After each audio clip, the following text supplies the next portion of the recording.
what was funny was that when I called myself group behavior gal, people would still try to fight with me. They would be like, well, what makes you the expert? But now that I'm called knitting cult lady, they're just like, well, I can't do that. One thing is about, because you have all these people, call experts, say, you need to do this, do that. I'm like, do you work for Instagram? Like, do you work for LinkedIn? Like I get all the time, like on LinkedIn, hey, we can increase your LinkedIn followers. I'm like, I have like 20,000, you have like 300. Like, why should I listen to you? Right now, I would get it if they said I have 300 followers, but here's 10 case studies where I increase people's stuff, 110,000. Right? I get it then, but yeah. Right. And this is such a good point that you make, I think, for entrepreneurs. It's like everyone's going to have an opinion. But like the only people whose advice I took about book writing were people who had written books. Yeah. The only people whose advice I'm going to take about building a social media platform are people who've done that. If they haven't done it, why are we listening to them? I don't get it. And even that's one of the things when I see these creators, like their whole platform is telling you how to make money. Like, I make tons of money on social media and I don't have time to be making videos telling other people how to do it. No. It's like very much those who don't do try to teach. So what cults, like, is there something saying there's a stat that says how many stat cults there are in the world right now?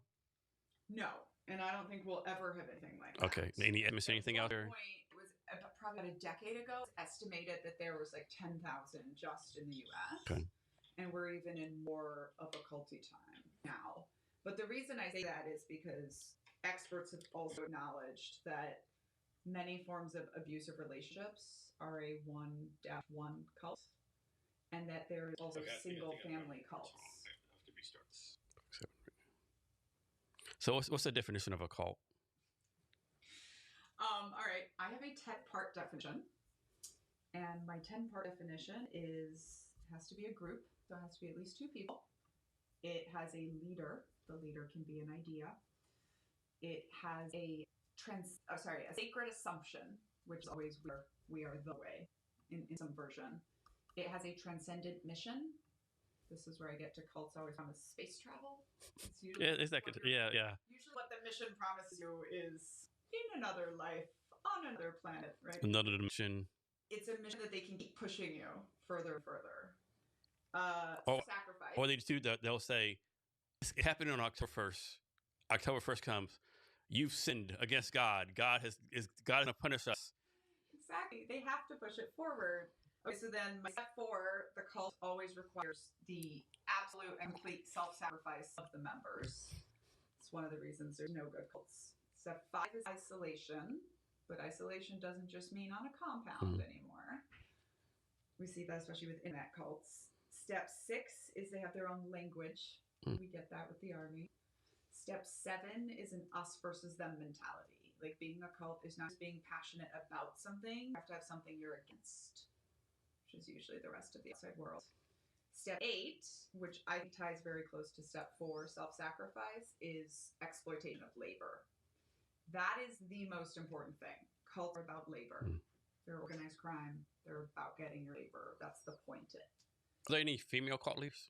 Yes. Let me finish. Okay. There's more? Oh, my. Yeah, okay. I'm sorry. 10 points. Sorry. Step 9 is high entrance and high exit costs. And 10 is ends justifies the means mentality. So female cult leaders. So in my opinion, cults are patriarchal. They are about hierarchy and ownership and getting, labor and all of these things that we have had through the patriarchy. When women are cult leaders, so much more rare, except in single family cults, it might be actually equal. We probably will never know. But it's kind of like women-led organizations at all in the patriarchal world. She has to work harder to get there, and we celebrate much more when she falls. So 2 of the cult leaders we don't think of as cult leaders that discuss a new book are Elizabeth Holmes, Theranos, the fake blood testing company, and Adam Newman of WeWork. Yeah. Both of which were huge scams. Yeah. She walked away with jail time. He walked away with $1 billion. And he did raise another $100 million to raise another bullshit company. And Elizabeth Holmes' boyfriend is starting another blood testing company. You're fucking me right now. No. There's no fucking way. And there's legit startup founders that have great ideas and great products. Can't even fucking get at me. Nope. And That's one of the interesting things actually being in this space is because there are so many deceptive thought influencers. Oh my God, I hate that term. I love the of content creators. And like, that's what I'm here for. I'm here to give you information that you might not have. You can do with it what you want. But there's so much deception in this space. Quite frankly, I watch a video and I'm like, I can't tell what you're selling to me. I'm suspicious. Yeah. Is there something out there that shows like if you're a certain demographic, certain mental health state, certain economic background, that you're more successful to join in the cult? Yes and no. So this was actually the original assumption after the kind of 60s and 70s cult business was, okay, it's people that don't have money or it's people that lack intelligence. And that pretty much was proven not to be true by the 60s and 70s cult thing. So that's called deprivation theory, and that has been disproven. What we have found is two things: lack of social connections, which is not necessarily a steady thing through your whole life. You can have less and more social connections at different points in your life. That's one of the reasons going off college is such a big time to get recruited into cults. And then the second thing is being a seeker, which is not a bad thing. Many of us are. I say if you like to read books as an adult, you're a seeker. If you are interested in answering some of the bigger questions, you're a seeker. And that's going to make you susceptible. But it's also just having two things at once going on in your life. So say you've just moved college and you're suffering with some depression, susceptible. And one of the things I say to people is anywhere in the space of personal transformation, predators will show up. And this is kind of what we see. The cults tend to be focused around either religion or exercise or diet or health or self-help. Right? So it's very similar to like anywhere children are taken care of, abusers will show up. And there's no answer to that. Like there's always going to be cult leader trying to manipulate you in spaces of personal transformation. You have to be aware of that. And you were born into the cult, right? Oh yeah. So talk about like how old were you and the process of like you teenager, like and you thought, what the fuck's going on here, right? Like something they right. Talk about that process, how that self-awareness are coming into you.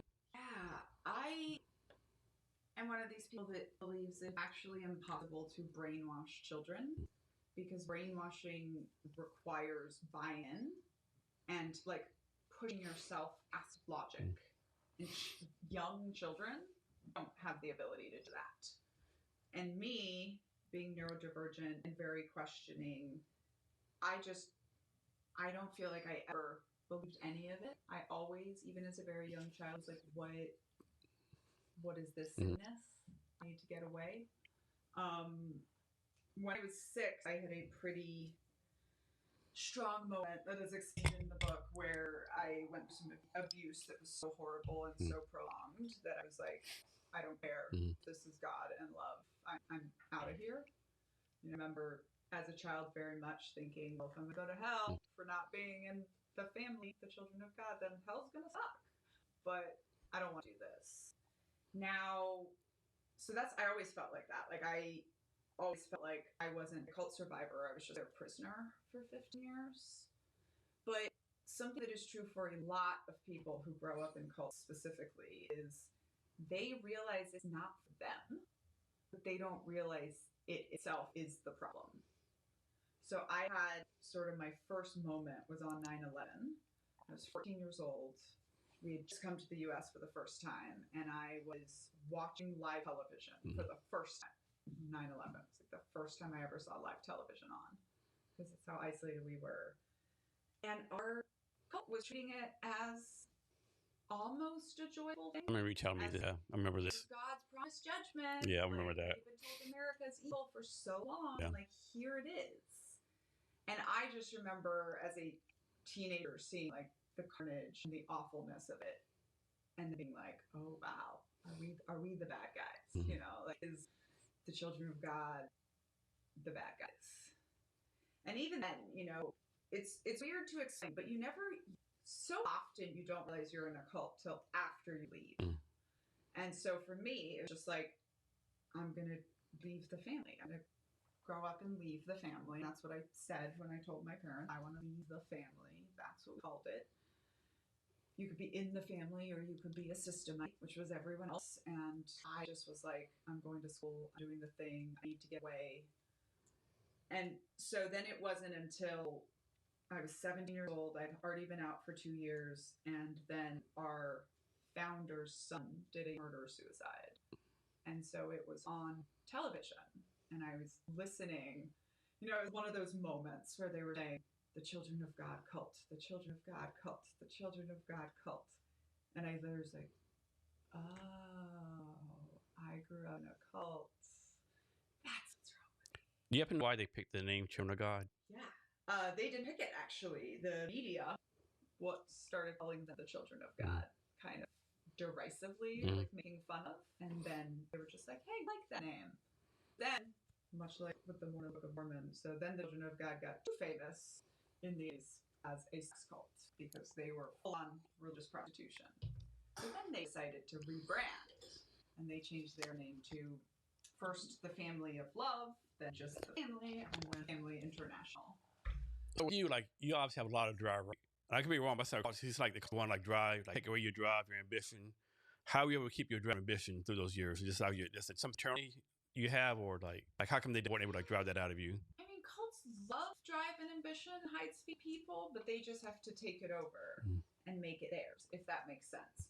It's almost like how like abusive men that want women who just bow to them, they want the women that are like that. They want to take an independent woman and break her. And that's kind of how cults are. I think for me, there's a couple of things. You know, I do think I have a lot of grit, whatever that is. But also, I think the neurodivergence really protected me. Like, I was always just like, no, this is silly. I'm not going to do this. I'm going to do my own thing when I grow up. So it's kind of like, it's actually a little bit similar to when I went through basic training that I was going to be an officer. So I was like, yeah, I'm in this right now, but you know, I'm not going to have to do this forever. And then part of it, I think, was just I had to. You know, I was 15, dumped in the world, $0, and literally nothing to count on, I guess. So I just had to work really hard and survive and thrive. So the military career, let's talk about it fast. You're a Army veteran. You joined enlisted. You went to OCS to be an MI officer, or military intelligence officer. And one of the highlights you talk about is the fact you became you became the first female in a combat unit, right, or something like that. Yeah, well, there was 43 of us at the same time, but it was when we were deployed in 2011, and this was when. And the first thing was it like embedded something? Yeah, the first was one of the first women on deliberate ground combat. Okay. And that's language Fort Knox has told us to use.